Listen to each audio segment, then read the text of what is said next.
Russian oil పైన మోడీ ప్రభుత్వం గతంలో తీసుకున్న స్టాండ్ ఏంటి, ఇప్పుడు తీసుకుంటున్న స్టాండ్ ఏంటి? ముందుగా ఇప్పుడు తీసుకుంటున్న స్టాండ్లో ఉండే సమస్య ఏంటో చెప్తాను. ఒకవైపు ఏమో president Trump Russian oil imports India ఆపేస్తానని మాట ఇచ్చింది, మోడీ నాకు మాట ఇచ్చాడు అన్నది Trump first claim. Second claim ఏంటంటే ఇప్పటికే రష్యన్ ఆయిల్ ఇంపోర్ట్స్ తగ్గించుకుంటున్నారు, అమెరికా నుంచి ఆయిల్ కొనటానికి అగ్రీ అయింది భారతదేశం అనేది థర్డ్ ఆస్పెక్ట్.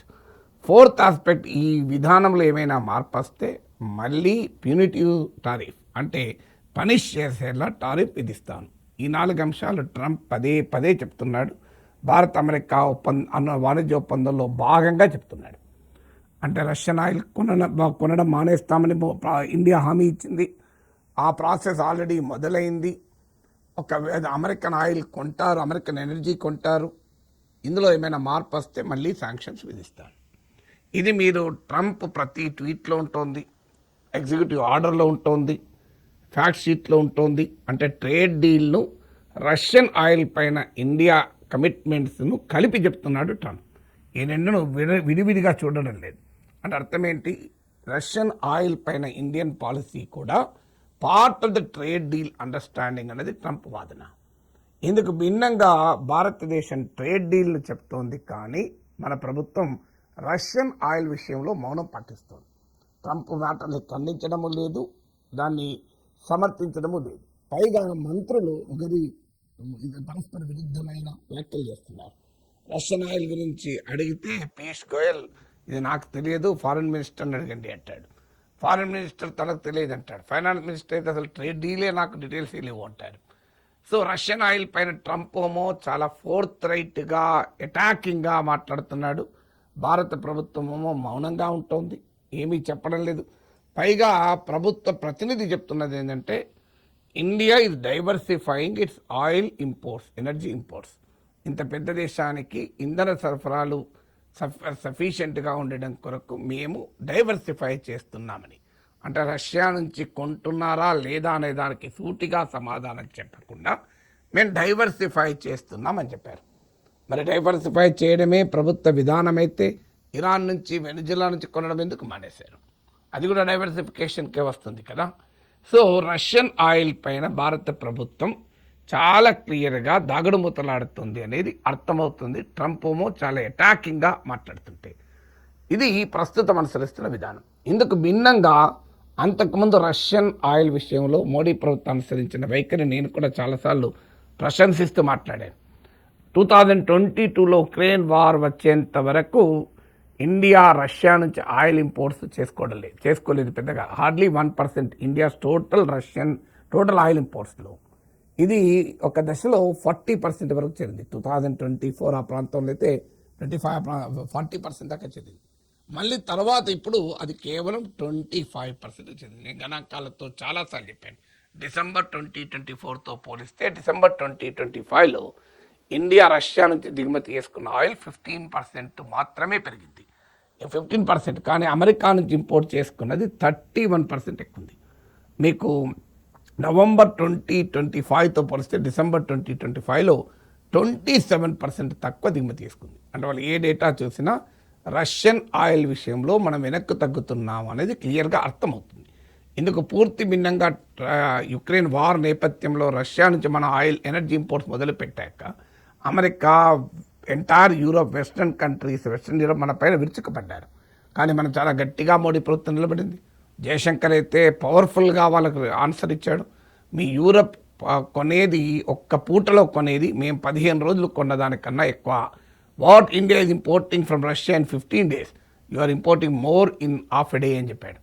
సో అంటే వెస్ట్రన్ హిపోక్రసీని, అమెరికన్ హిపోక్రసీని ఎండకడుతూ భారత ప్రభుత్వం చాలా గట్టిగా నిలబడ్డది. అలాగే ఉక్రెయిన్ వార్ను ఖండించడానికి ఇండియా ముందుకు రాలేదు. యుద్ధం మంచిది కాదని చెప్పాను తప్ప రష్యన్ అటాక్ ఆన్ ఉక్రెయిన్ మనము ఎక్కడా సమర్థించడం లేదు, వ్యతిరేకించడం లేదు. పైగా అమెరికా, వెస్ట్రన్ కంట్రీస్ రష్యా పైన శాంక్షన్స్ విధిస్తే భారతదేశం అంగీకరించలేదు. రష్యన్ ఆయిల్ పైన ఇలా కంబాటివ్గా ఇండిపెండెంట్ ఫారిన్ పాలసీ పొజిషన్ భారతదేశం తీసుకుంది. ఇప్పుడు ఏం చెప్పాము మన ప్రభుత్వం? మా ప్రజల ఇంధన అవసరాలే మాకు ప్రాతిపదికగా ఉంటాయి అని చెప్పారు. So their energy requirements of Indians will be the basis. ఎందుకంటే ఇది ఒక పెద్ద దేశం, 90% ఇంపోర్ట్స్ పైన ఆధారపడ్డ దేశం.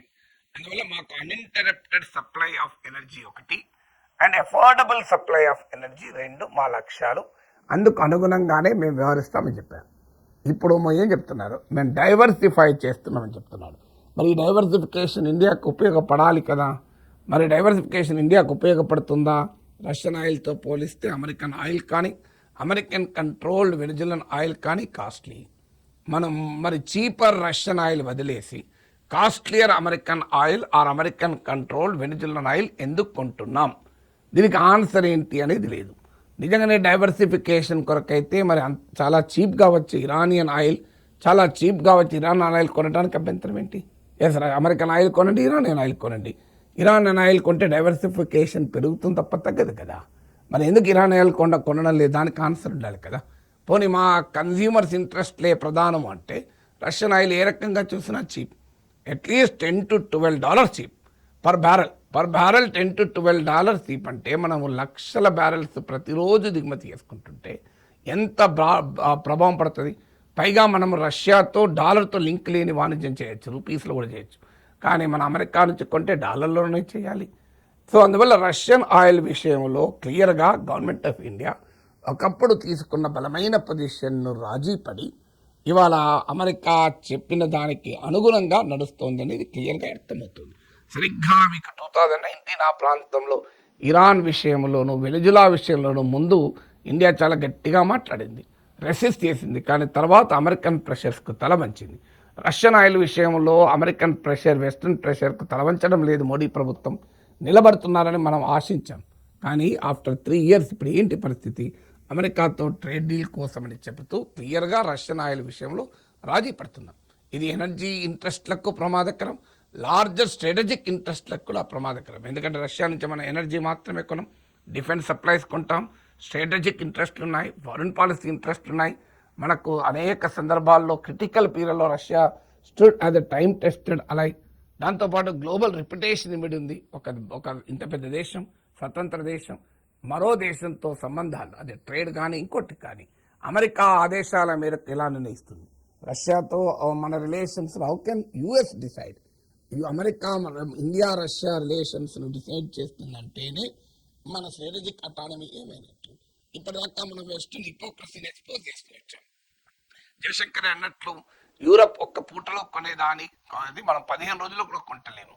పైగా యూరోపియన్ యూనియన్ పెద్ద ఎత్తున రష్యాతో ఎనర్జీ ట్రేడ్ జరుపుతాం. రష్యన్ ఎల్ఎన్జీ ఎక్స్పోర్ట్ 51% యూరోపియన్ యూనియన్కి. మనకన్నా చైనా రష్యా నుంచి ఎక్కువగా ఎనర్జీ ఇంపోర్ట్ చేసుకుంటుంది. అమెరికా రష్యాల మధ్యనే ట్రేడ్. ట్రంప్ అధికారంలోకి వచ్చాక 20% పెరిగింది. ఇది పుటిన్ అలాస్కోలో చెప్పాడు. ఇంత క్లియర్గా మన వెస్టర్న్ హిపోక్రసీని ఎక్స్పోజ్ చేస్తూ వచ్చాము. ఇప్పుడు ఆ వెస్టర్న్ హిపోక్రసీకి సకంబై మోడీ ప్రభుత్వం తన ఇండిపెండెంట్ ఫారిన్ పాలసీని వదులుకొని ఇండియాస్ లాంగ్ టర్మ్ ఇంట్రెస్ట్లను both in the field of energy and diplomacy, మన ఇండియాస్ లాంగ్ టర్మ్ ఇంట్రెస్ట్లను మార్గేజ్ చేస్తూ రష్యన్ ఆయిల్ విషయంలో ట్రంప్ ఆదేశాలను పాటించడం ఖచ్చితంగా ఒక స్వతంత్ర భారతీయుడిగా అది ఆందోళన కలిగించే అంశం.